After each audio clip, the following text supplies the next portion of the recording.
Welcome to a new episode of Manage to Retain, where I talk about issues around business for employees, your customers, recruiting, retention, productivity, and profitability. And I do it with my friends, Sherri and Lou. Listen in, you might get a few tips here on how to do leadership better in your business. Hi, everyone, and welcome to a brand new episode of Manage to Retain. This is a series about culture. It's about leadership. It's about leveling up all of that, because there's so much happening in the world today. And I'll tell you, myself as a leader, I've been confused. What do I do? What's the next step for me? And we like to decode all of that in this discussion. So hopefully what we'll show you here in the next couple of minutes is something that'll be interesting, spark some thought, and maybe even shed some light on maybe how you can do this. But first, let me tell you about myself. My name is Vinay Raman. I'm the CEO of Carmo. We decode human behaviors using the data that you have in your organization. So you can start to more empathetically understand your people with the data, because of the data, and so you can act more compassionately. But I do the data side, the numbers and stuff. Somebody else has got to help you figure out, how are you going to do this? How are you going to build the culture? Because culture is something that you can build intentionally. And I do that with my friends, Sherri and Lou. Sherri and Lou, how are you all doing today? Doing great, Vinay. How about you? Super. I'm excited today. We're going to do something a little different. But Sherri and Lou, I'd like you all to kind of introduce yourselves and tell people what you all do for organizations and that leveling up of leadership. Yeah, no, thank you for that, Vinay. Well, Sherri and I own a company called the Everett Group. Our focus is to develop any leader within your company, right? Especially with the gaps that we're going to talk a lot about, is identifying that. But mainly what it comes down to is how are we going to align where you want your culture with where your culture really is. That's what it comes down to. And the way you do that is by getting people on board with that, developing people in the right way, the effective way, getting them on board with your vision and your mission, and then finding where those gaps are, and then marrying those two things together so that you can actually become successful long-term instead of short-term gains. So part of the reason for this conversation is because I tell my kids all the time, perspective is more important than intelligence. I want to constantly keep up-leveling or changing my perspective so I can see the world a better way. And I'm going to start with something that might come across as a little bit of a bold statement. The concept of servant leadership is three-dimensional for me. I'm looking more expansive than that. And what I think of is this idea of invitational leadership. Because if I want to go to the top of a mountain, I don't know anything about boots or supplies or tents or anything like that. I don't know anything about that, because I just know I want to go to the top of the mountain. I want to enlist others to help me figure out how to do that, but they're going there for a different reason. So as a leader, my job is to figure out, hey, this is where we're going. How do I enlist others to help me, but also do it for their own purpose? Sherri and Lou, how does that kind of idea resonate with you? I think it's true. That's true, right? And realistically, whether you call it a cat or a kitten, it's still a cat overall, right? I mean, servant leadership and invitational leadership, it all boils down to one thing, and that is, what are we doing to get others to accomplish what we're looking to accomplish? How can we help them to get there? That's kind of where we're looking at here, right? And so ideally, you're right. We've got to, and they all have a different purpose, a different reason. I mean, a business owner is going to look very differently on why they are doing certain things in the business than what somebody who might be on the sales team, who might not be necessarily invested into the company like the CEO is, right? There's a different reason, but like you said, how can we invite them in to our picture so that culturally we are all on the same page? We all have the same vision and mission and purpose, even though it might fit to a different puzzle. Yeah, absolutely, right. And I will tell you, in all the companies I've worked for, I mean, I'm just personally talking about myself. The reason I got out of bed every day is not because I said, I can't wait to do something for my boss today. I got out of bed today saying, I'm going to do this because it's a Friday, and I'm going to go make that down payment on that car or that house. I'm doing it for myself, not for them. It just so happens that they gave me a space for me to achieve something for my best interest. And I think as we start to realize that as leaders and we start to approach that way, shifting our perspective, then we can tune the way we talk to them so that we enlist their help in achieving what is not only our aim, but something that aligns with their aim. Am I saying that right? Sure. That's what we call the connection game. When you can connect with somebody and not just communicate your idea. Connecting means understanding, well, what's your idea? Where do you want to go? Why do you do this? And, invite them, in your words, invite them to tell you exactly why. Oh, well, I need this because I'm working on buying a home. Oh, I need this because, okay, great. These are all pieces of the puzzle that we can actually elaborate on to accomplish the end result, right? And I think that's what you're saying here is connect with people to understand their why and don't expect it to be yours. Yeah, that's right. So being a data company, I love my numbers, my facts, my figures, stuff like that. But I would like today to do something, I think, which is the first time we've ever done something like this. Instead of showing a bunch of graphs and numbers and data, today I want to show a diagram of maybe what scaling up that mountain could look like and how that culture that you build in your company, how that pathway could look intentionally. Is that fair? Yeah, that sounds great. All right, I'm going to share my screen here and you are going to see something. I call this the decision-making maturity model. This is about how you make decisions or how we individually make decisions and how we mature along that pathway, which leads to a better culture. So the idea is as you go further and further to the right, it's a higher, more effective organizational culture. So here's what I want to do. There's 4 steps here. I want to kind of talk about stage number 1. And I'd love to hear you all's thoughts in terms of maybe stories or companies you've worked with and kind of, do you see this? Okay. So I call these the levels of empathy, right? Understanding. So inclusion, this is inviting somebody to your team. I've just sent an offer letter out to somebody and said, hey, I'd like to have you part of our team, right? We've built a job description. We've got a base unit of information that cannot be changed, right? We say, this is your role, right? And this is what you're kind of supposed to do coming in the door, right? But they're coming in the door. They've got a very limited scope of what it actually entails. How do you all see that? Is that kind of resonate with you? No, I think that's a great, and I think you're right on target here with this, because that's when they come in, it's about that. It's about just basic information, right? Is a great example.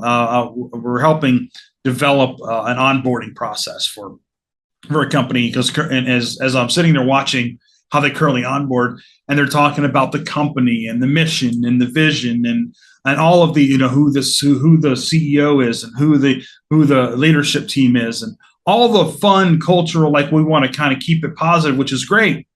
And then I sat there and I said, so what do we all do? Nobody knows what we do yet, right? We're just there gathering this data and what do I do? And the question I always ask is, well, how long does it take for a new employee that you've brought on board? How long does it take for them to be able to explain to you and tell you what they actually do? Yeah. Wow. Mm-hmm. So this is interesting because look, they're at this point in time, they're already sold on the company, right? They believe that there's something there for them, right? Yeah. So let's kind of move to number 2, right? So they've now walked through the door on their first day at work. They're kind of going into some orientation training, watching videos, whatever the case may be, right? This is where they're entering what I'll call that collaboration stage, right? Mm-hmm. This is where they're starting to get an assessment or an understanding of how they need to act in the role. Sort of what are the guardrails for the job that they're navigating in, the role that they're performing in. Potentially, this is where employee handbooks and employee policies play, and they start to get a sense of the culture, how that role fits into the culture. Talk to me about that. Mm-hmm. I feel like some companies that this is where they get stuck. I agree. Mm-hmm. Yeah, there's a lot of companies that do, especially if they're starting out or if they're a startup. It's almost the wild, wild west, and they're just kind of, going through the motions, or at least they have an idea, but things are changing so fast and so rapidly that they can't put things down on paper to make it a very systematic and repeating process. Mm-hmm. That can be, it's exciting, but it can be super frustrating as well. when it comes down to like you have, policies and handbooks. That does take time, but yes, there's a lot that are stuck there and don't even get that far. So yeah, and it's so true because the expectation is very interesting at this level.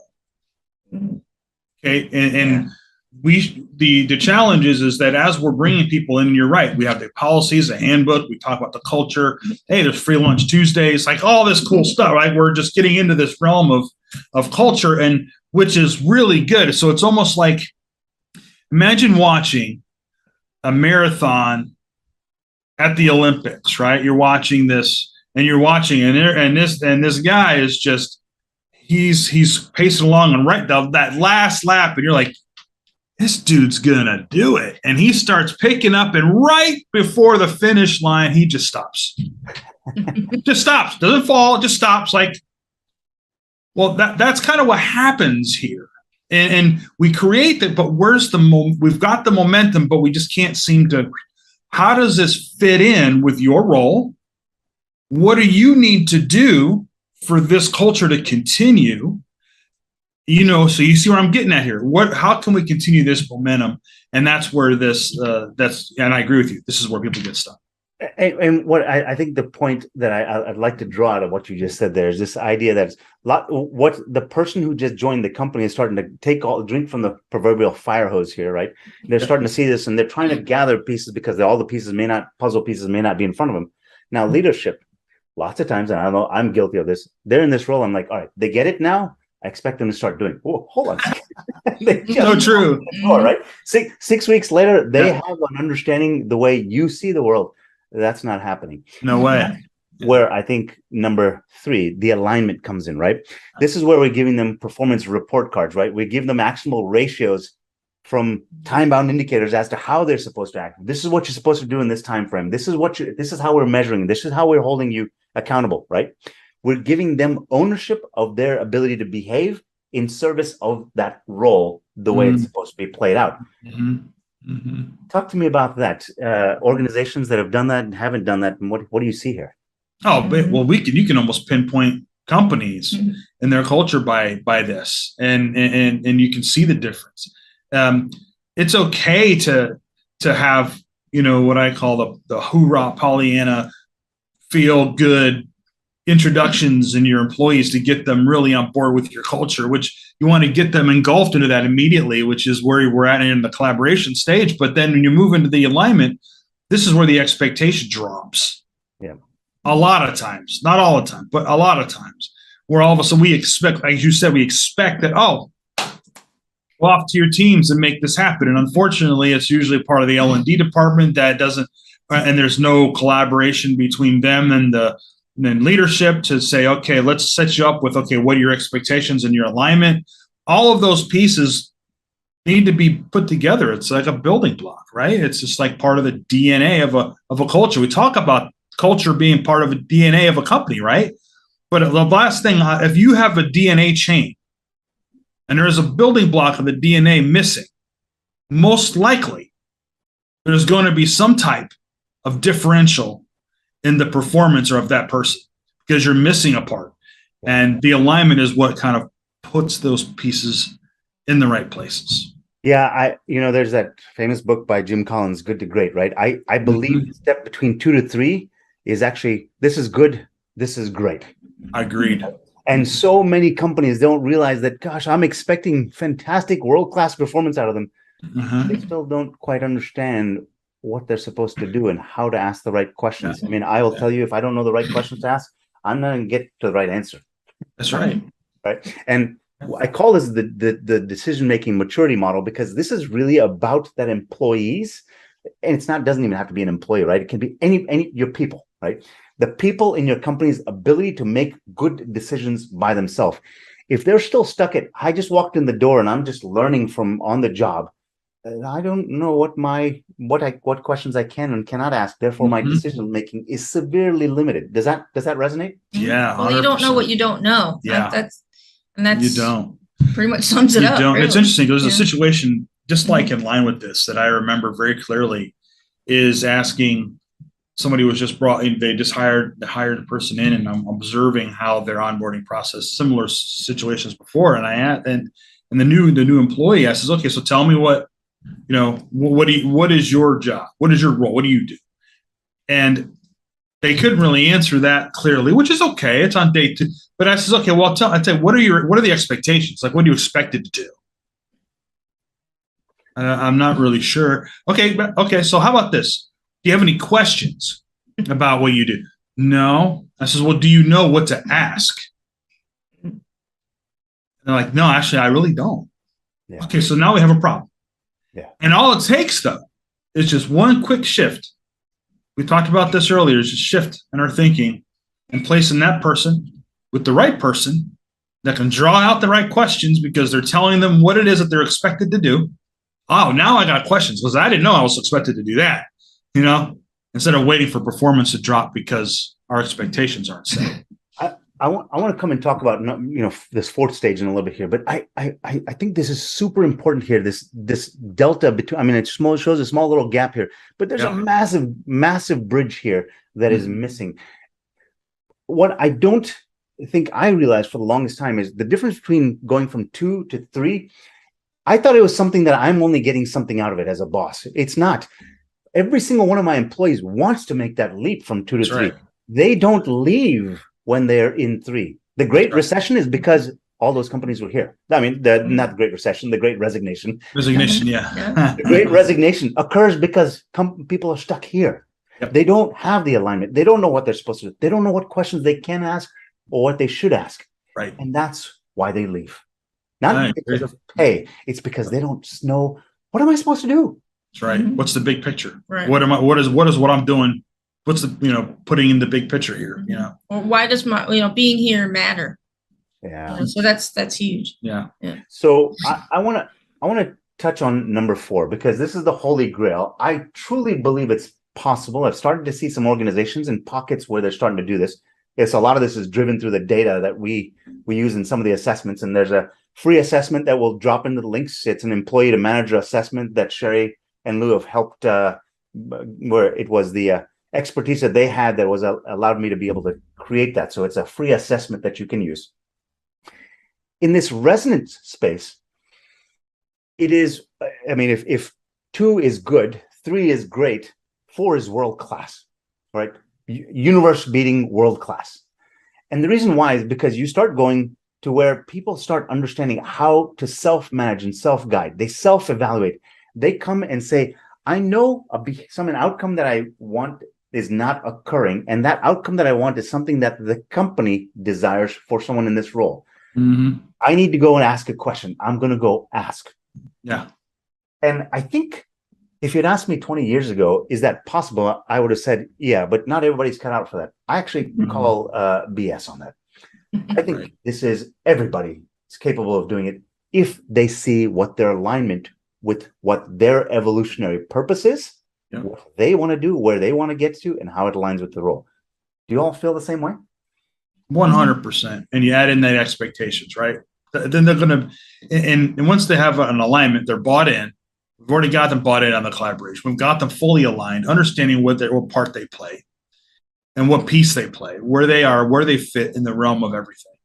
And now it resonates with them. Now they're sitting back and they're able to self-identify where they need to make changes, right? Wouldn't it be amazing if you had an employee that approached you as a leader and said, I know this last week I haven't been performing really well. I don't really know why. It just doesn't feel right. I know that I just can't figure out where that is, but I just know I'm not performing as well as I normally do. Can you help me identify what that is? Wouldn't that be a mind-blown moment? And when those mind-blown moments happen, and by the way, those listeners, I'm telling you, you're thinking that's unrealistic. And I'm here to tell you that it's not.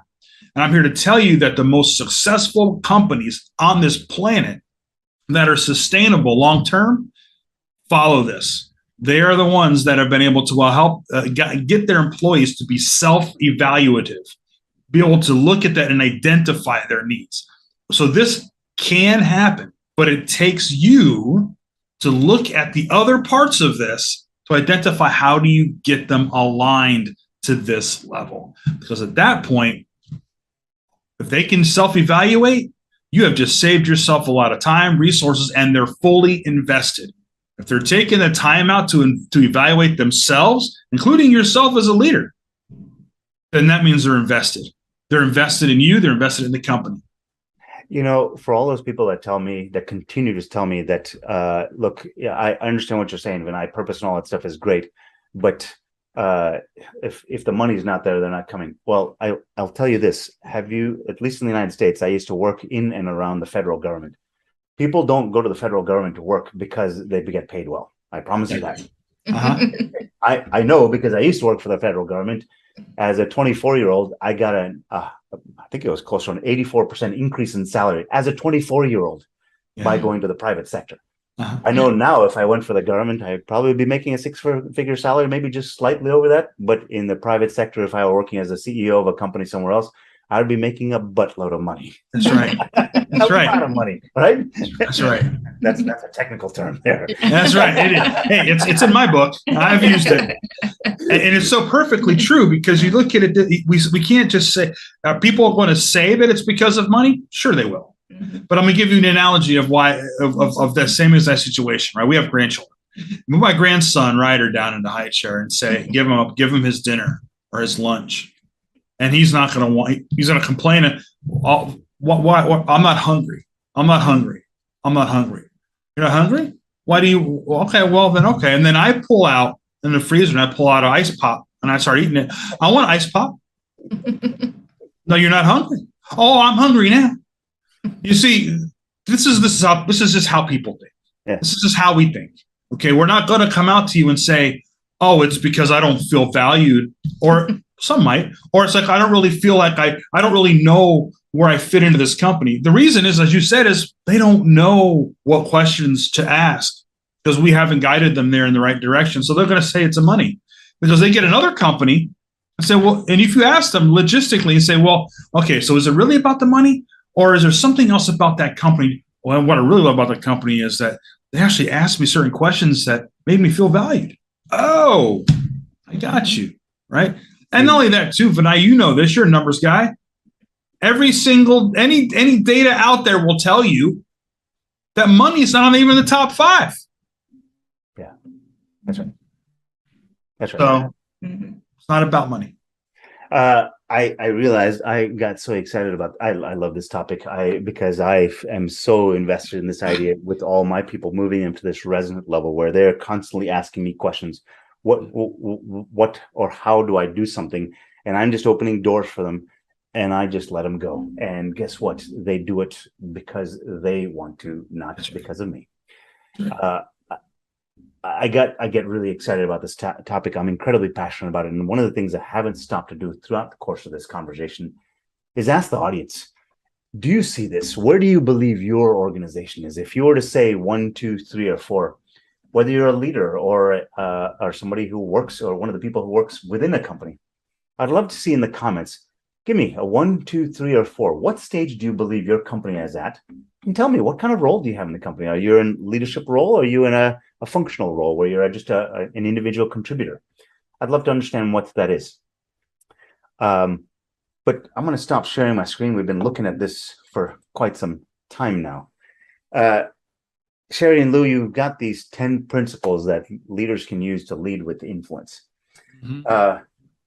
This kind of map that shows sort of that mountain that you can climb to get to that beautiful vista. What do you think are maybe a principle or two that you would ascribe to a leader who could get there? What would you use?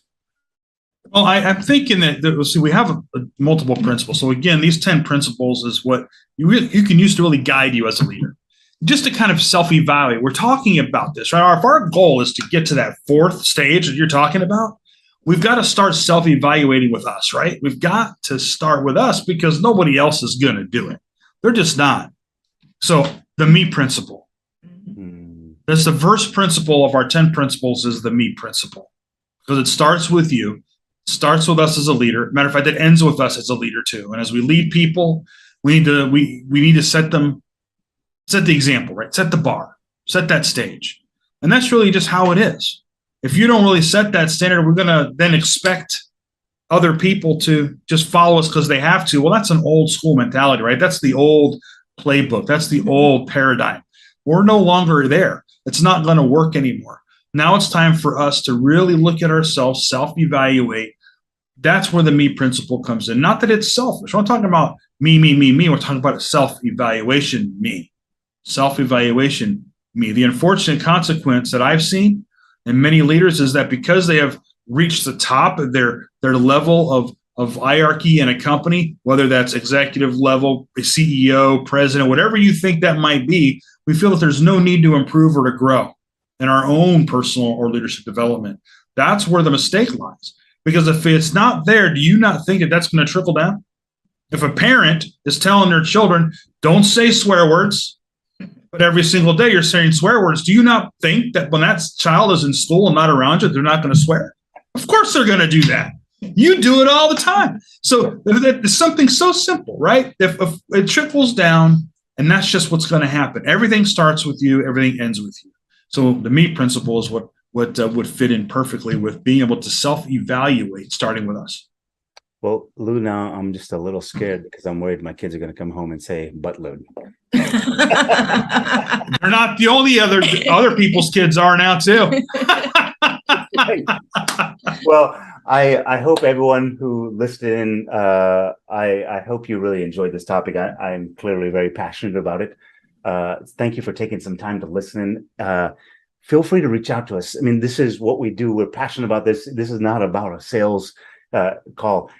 Let us walk you through this, how you can get there, because this is not, whether it's me or any one of the three of us here, this is not about us trying to make money off this. This is, I think, where the world needs to go. This is how it gets better. Learn it from us, learn it from somewhere else. Do it. That's what is important. But so thank you for joining us. Sherri and Lou, as always, thank you for spending your time and your experience, sharing your experience with us. You got it. Feelings mutual, but I thank you. I will ask one last request, and that is for anybody who's been listening, and I am a data guy. So I will end with this last thing is I always like to find out how this was for you. So give me a rating on a scale of 1 to 10. 10 being this was fabulous, a fabulous use of time for you. 1, not so much. Give me a rating on a scale of 1 to 10. How useful was this discussion for you? Just type it into the comments, and that'll be thank you enough. Enjoy your day. Take care, everybody.